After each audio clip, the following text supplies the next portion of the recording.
You just have to get into Forbes 30 under 30. Just that. Oh my God, it's me.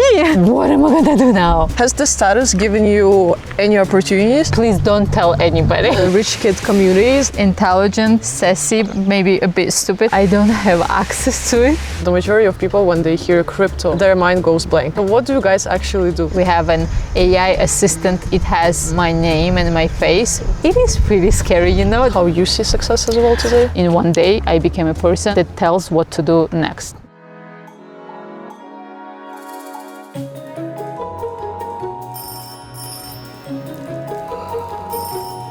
Oh my God, I hope it's not this guy again. Hello? Hello, dear. Yes, Dad? I'm cutting off your budget. What do you mean you're cutting us off? I told you we're about to become the unicorn, just a couple more mils. I've been optimizing the budget like crazy. You forgot your roots. What? Are you serious? What are you staring at? We got an investor to convince in a company to save. Start packing.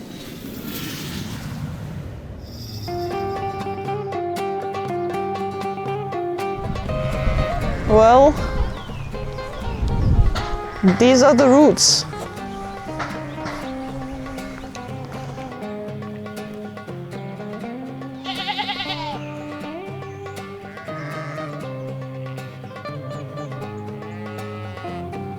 All right, gotta do that for the investor money. Marie, thank you so much for coming here. We're so excited to speak with you. For those of you who don't know, she's in the list of Forbes 30 under 30, and so many young people dream of being on that list, and you made it. Congratulations. Thank you. As our audience probably already knows, I'm privileged, but unlike me, Marie is self-made, so heads down. Hands down to privilege as well. Thank you. So, you know, so many people, they have like their mood boards, dream boards, where they have like Forbes 30 under 30. Did you dream of it when you were younger? I have never. I saw that Georgia has this list a year before I applied. I was like, oh my God, it is exist in Georgia as well. Wow, cool. And I have never even thought that I could have it, because it is a pretty privileged list, even with all of this like rumors and stuff in the US, it is still cool to be Forbes 30 under 30. This is something that I could, yeah, of course you're like, you know what? I'm on the Forbes list, and I have a magazine with like a printed picture of me and stuff. So this is something that for sure makes me happy. But together with that, considering all the reputation of this list, it is not like I did something big and substantial, so I'm now on the Forbes list. Do you have imposter syndrome? Because it sounds like you're undermining a lot of your achievements. Yeah. This is something that I'm working on. I grew up and I now understand that I want to improve the quality of my life, and this is something that ruins the quality of my life because I'm all the time undervaluing myself in everything that I do. In today's episode, we're diving into a difficult subject, which is as important as ever. Our guest Marie moved into a new country in elementary school without even knowing the language. As a result, like many other immigrant kids, she faced isolation and silent pressure to adapt really fast. And she's not alone. Study shows that immigrant kids are twice as likely to be bullied at schools than their peers. And that early exclusion leaves a mark on you. It can shape your sense of self, how you build relationship and mental health well into your adulthood. That's why I want to take a moment to thank our sponsor BetterHelp for making this episode possible. Because no matter how strong or adaptive you are, being in survival mode for years can take a huge toll on you. I used to think that being hyper-independent was empowering, but therapy helped me to understand that I wasn't building a new identity. I was just surviving by shrinking who I already was. BetterHelp is entirely online, so it works around your schedule. Just fill in a quick questionnaire and you'll be matched with a licensed therapist who understands you and your worries. If you're going through hard times, please know you don't have to carry all of this by yourself. Head to BetterHelp/privilegedfew to get 10% off your first month. And without further ado, let's get back to our episode. Can you tell our audience how this entire process with Forbes Under 30 works? Do you apply or they pick you? You can apply yourself, but you need to get recommendation letter from someone well known in either this country, or I don't know if you can get recommendations from Elon Musk. That would also help. I nominated myself, but I got recommendations from well known in the industry, in crypto/banking industry here in Georgia. A guy, he helped me with my recommendation letter. You just apply, or someone applies on your behalf, and you just wait. And at one point, you got an email, huge letter saying that you are on the list. Yeah. And I remember when I was like, I will not get in. I will not get in, just because I still feel like it's not enough. Everything that I'm doing, we could do better, we could do bigger, we could do this, we could do that. And I was like, okay, I will apply. And Mika forced me. Mika is like, you need to. I'm like, I don't have to. You have to. So he forced me, and I applied. And when I got this email, I was like, oh my God. And it says like this size that you're on the list, and then this size you cannot tell anybody before this ceremony. It is a huge secret, because it is deemed that you are, on the ceremony, and you are just, oh my God, it's me. So you have to be an actress. You have to be an actress. Oh my God, I got into the list. So you cannot tell anybody that you're not on the list. What do you think I did first 2 seconds after I read this email? Called your mom? Yeah, I was like, I'm not the part of this. I called my mom, I called my friends. I was like, please don't tell anybody. And now we told here. It was 2 years ago. Oh my God, 2 years ago. It was 2023. Crazy. Time flies. I cannot apply anymore anywhere, because I know that some people from Georgia then applied to European list. No, I'm too old for that already. Has the status given you any opportunities?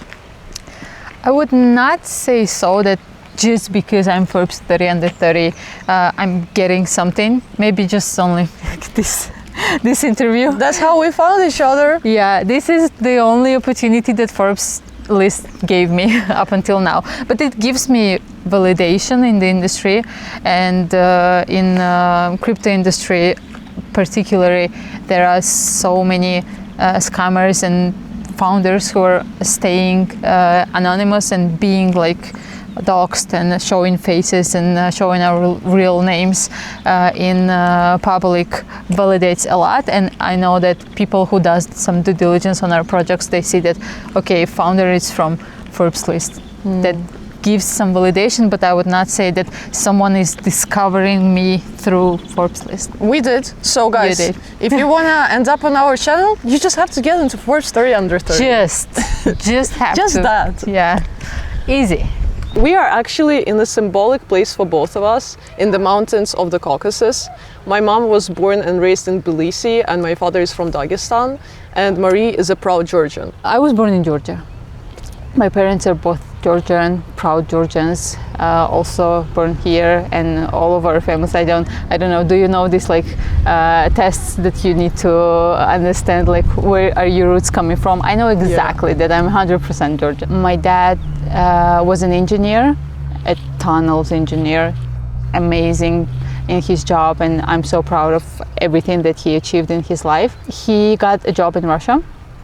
A very huge project of one of the longest tunnels in south of Russia, and he moved there, and we stayed here.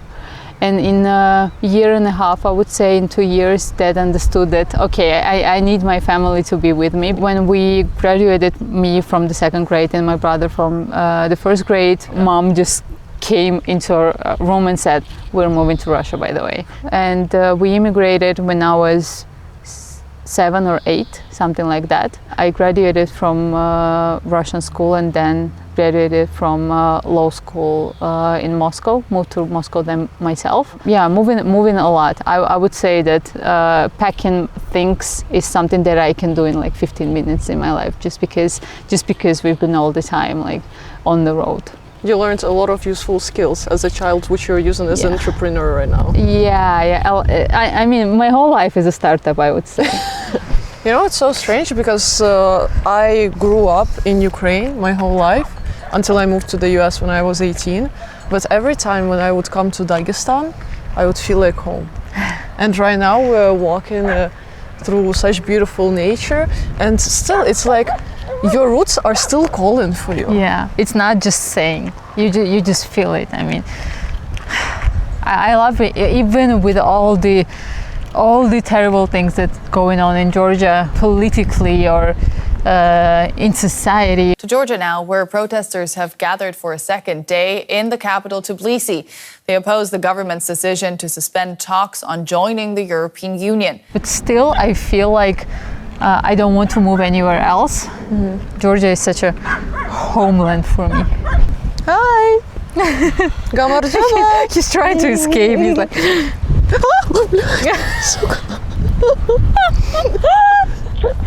So now that you're once again in Forbes 30 under 30 list, there are probably some assumptions which people make about you which are not true.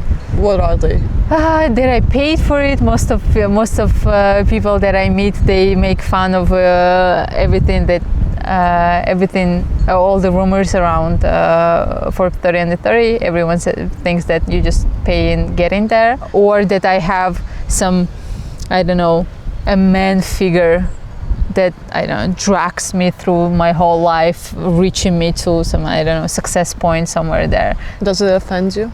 I would say so. I would say that right now and in my current life, the most uncomfortable thing that I experienced is gender differentiation. You know, this teenager girl face, what she can do. Of course that offends me, because I've been doing a lot. I'm working and I don't know, sometimes I don't sleep, and I've been through tough times in my life. Of course I can do it. Can you tell me what is the rich kid community is like in Georgia? I think it's pretty limited, and I don't have access to it. Well, that's fine. I know a lot of people who are coming from like wealthy families of Georgia, and there are a few of them very Tbilisi-based family, born and raised in Tbilisi, not from like other smaller cities. Families of very intelligent, smart people who've been developing the maybe science industry here in Georgia, back in even Soviet Union, and they're coming like generations of these people. It is a very limited in terms of like numbers community, but it still exists, and you can even visually identify them as, I think, Tbilisi progressive, wealthy girl or a boy can be seen in public. I would not call them young people. I think they might be our age, or maybe even You're not calling us young. I'm not calling us young. I mean, I'm not talking about like teenagers or stuff. I'm talking about like people around 30 who are coming from pretty wealthy Georgian families. But I would not say that there is a trend of I don't know, studying abroad or something like that.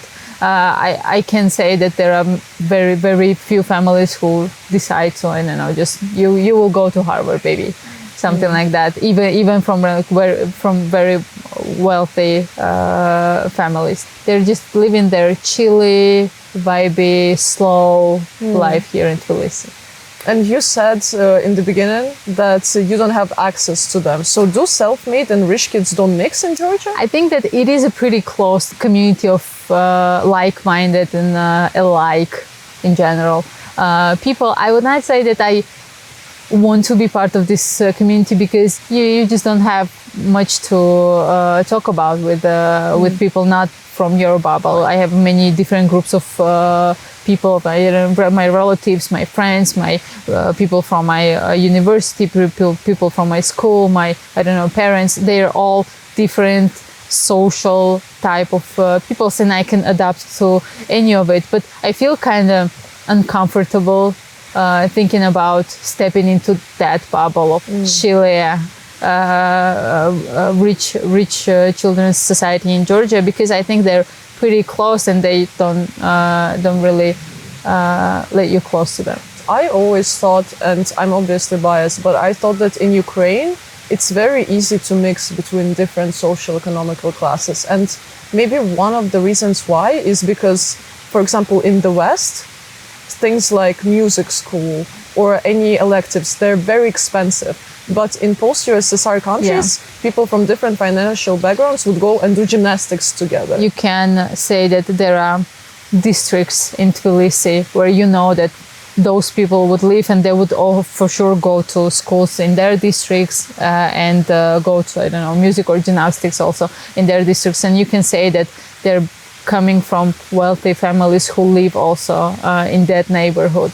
I would not say that it is difficult to mix. It is possible for sure, but still, it is like very locally. You can also identify different social types.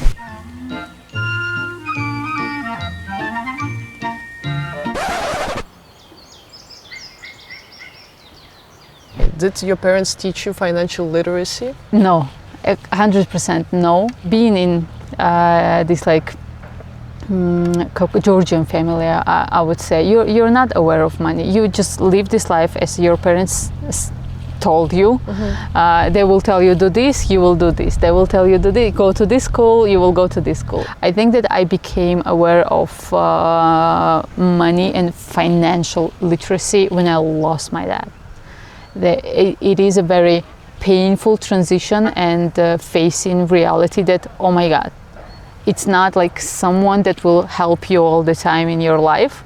Although I've been living all my life with this perception that I will always have my family in the back who will tell me what I need to do. And in one day, I became a person in a family that tells what to do next. Because my mom spent her life raising us, me and my brother, and she was like, you know, home a housewife all her married life. I was 23 or 24 when I lost my dad, and I was like, oh my God, we need to figure out how this whole like financial stuff works. I'm really sorry about your loss. Thank you. It shaped me as well. I mean, my dad was my best friend. He's one of the coolest persons that I've ever knew in my life. But together with that, when I reflect back on this, like, it's a huge loss, and I miss him a lot. But I would not be the person I am if not that. I would be, I don't know, still under protection of my family, living by the scenario that someone else created for me. How did your dad explain what is success for him, and how did it impact you? He was very honest, I would say, person. He's been working his whole life, and all the time, everything that he was teaching me, that you need to learn, you need to read, you need to consume information, you need to be aware of pretty much everything that will help you to develop in your life. So he's been mostly care about like my humanity, let's say, and my education. My dad was always saying, learn, consume information, go there. You need to, I don't know, you need to apply to another university, I don't know, somewhere in Europe. I will help you. I will do this if you feel like this is the part of education you want to get now. I will help you. I will do this. So, I mean, I think his perception of success was being a good person with a good knowledge of life. He was consuming so much information. He knew, like, I don't know, about this grass, about this camera, about this, I don't know. He's been reading so much, and it is something that amazes me up until now in people, that people are, you know, hungry to get more information and to learn about this like whole world. This is something that I think he felt like success as being a human in general, and this is something that he told me. And is this how you see success as well today? I would say that my perception of success developed from that. It might be success being a good human, but success is also living life, not worrying about like, oh my God, what am I gonna do tomorrow? Like being very confident about 10 years in the future. I would call success that I can feel confident both like financially, mentally, physically and stuff, because also considering my dad's story, health is something that's very important. I think that this was his bubble, and I just grew his bubble a bit to feel more confident and more like stepping on my feet myself in my life, at least like 10 plus years. It sounds like you have so much admiration for your dad. Yeah. I think when people hear the word privilege, they often think only about wealth.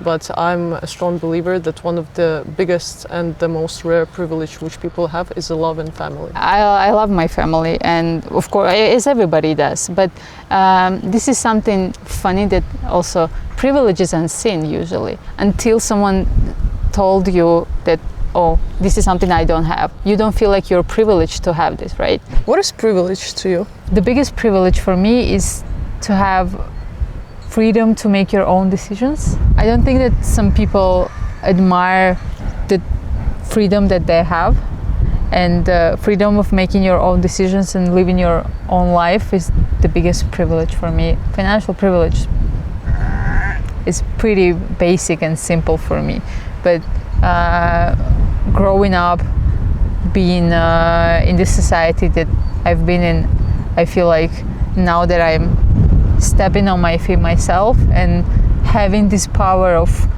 I can do whatever I want to do tomorrow. I don't know, I speak 3 languages basically. I have, 2 passports. I have some understanding of how society works here and there. I've been traveling, I've been doing this. I've had so many aspects of privilege that you don't reflect on in the moment, but they exist. I would say that if we put on the first place the immigration and the fact that I grew up in a much developed back then place that I've been living when we were living. I graduated from the university in Moscow. It was like a couple of months since dad passed away, and I was trying to figure out like, what am I gonna do now? What am I gonna do now? And Georgia felt like a safe place to pause, to stop for a moment. And then I met now my co-founder Mika, and they've been back then running a crypto exchange, and it's funny, crypto exchange and game development company. How strange is that? How lame is that? I mean, game development, crypto exchange, and some other stuff as well. And they needed a lawyer to draft their, general stuff, basic agreements for labor and stuff. And this is how we met. And I think that me and Mika got this like first chemistry in the first moment. Key for co-founders. Yeah, and he was like, okay, you're funny as well. And I didn't know what was blockchain back then. When he first told me that, you know what Bitcoin is, I was like, I need to Google. I knew what Bitcoin is, but the whole technology and stuff, I had to adapt again. I had to learn some new stuff. Cryptocurrency is like learning Russian when I was 7. I was a lawyer, then I started doing some operations, then I became really quickly a very bonding person with the main founder, and he was like, okay, I needed someone like this, because he's a creator from head to toe, this type of person that generates ideas on a daily basis, and he's like all over the place, and he wants to do this and he wants to do that. And I'm a lawyer. I'm a very down to earth, I'm a very structured person. I need to understand like what tomorrow looks like and stuff. And I think that perfect formula for any startup is someone like Mika and someone like me that can keep Mika like we cannot do all of it and in one moment. You told me earlier that you believe there should be a match between a creator and executor. Yeah, exactly. So you are an executor. I'm a head-to-toe executor. I have so many admiration to those who are creative, but I still can understand that it's like a head and the neck. I'm the neck, and you're the head of this initiative. Can you explain to our audience, because the majority of people, when they hear crypto, their mind goes blank. So what do you guys actually do? Right now, it's an Web3 ecosystem. We have a very like ecosystem approach in everything that we do, and in the center of it we have a marketplace where you as a creator can bring your project, I don't know, NFT collection, AI agent, anything that pretty much can be sold on Web3 marketplace, list it on our marketplace and start selling to the community that we already have. And together with that, we are adding the AI layer to all of it, just because right now you cannot live without AI, and no one will invest in anything that you do if you don't follow the industry narrative and industry trends that right now exists. So we have implemented an AI layer as well, and that's funny because it has my name and my face. We have an AI assistant that accompanies your journey on our platform. Her name is Marie. And she had my visuals first time when we created it, and then I said to my team, I was like, it is pretty scary, you know. They took my voice and they took my face. She talks about what's going on in the market, and she analyzed a lot of stuff. So it's a deep AI work that we did with this engine, and we will growing and growing. Maybe she will not have this face anymore, but she will be a brain of Arena VS platform, where your regular journey of having your assets with you and listing and selling and trading your assets is accompanied by a very smart AI that helps you to make decisions. Have you watched Succession? Yeah, of course. It is like a Bible, I guess, already. The TV show that became legendary, Yes. while airing. Who's the favorite character? The middle brother, Roman? Roman, yeah.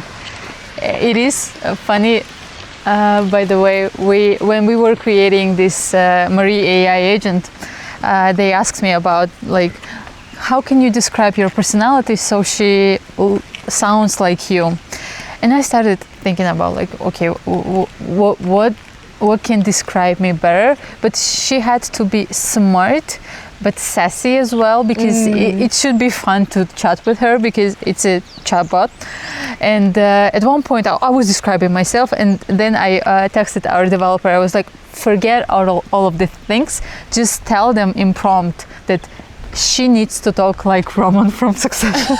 I love And that. now Marie AI bot talks like Roman from Succession. So smart, intelligent, sassy, maybe a bit stupid sometimes, but you know, doing stuff. Are you like an air sign? Me, no. What's your zodiac sign? Sagittarius. Oh, Sagittarius. Guys, write an analysis of her character in the comments, please. I identify with Kendall Roy. Why? Depressed, goofy, and daddy's money. Do you have an advice for people who want to start their own business? Multitasking. Own business is tough. You need to understand that you will be one responsible. If you're not ready to take all the responsibility with you, just don't do it. But I mean, go for it. Do it. Try, fail. If you have enough like resources to let yourself fail, try and fail. You will learn a lot of things. Is there anybody you would recommend next for the show? It is obvious now. Someone that you should have here. It's the best fit, Gestalt guy. Oh my god, everybody's saying Gestalt guy. We should finally get Gestalt guy. We need to do some Twitter thread about it and then put it in trending so he notices. Okay, are we gonna do it through your AI bot? Yes, we can do it. Deal. And the final question is, are you happy? I am happy. I think that I reflect on it a lot, and I can stop myself during the day and say, oh my God, I'm happy because I have so much more than I could have even imagined back in my life, and also compared to other lives. I'm happy that you're happy. I hope you will always stay happy. And thank you so much for being a part of this. It was such an honor learning about such a strong woman. And you. I hope we will meet again in either Dubai, Tbilisi, or Boston. Or whatever. Or Boston, yeah. Thanks for inviting me. Thank you so much. Hey Dad, you were right. I've reconnected with my roots and understood a lot of things. So, after I visited your home place, are we still down for the 3 million?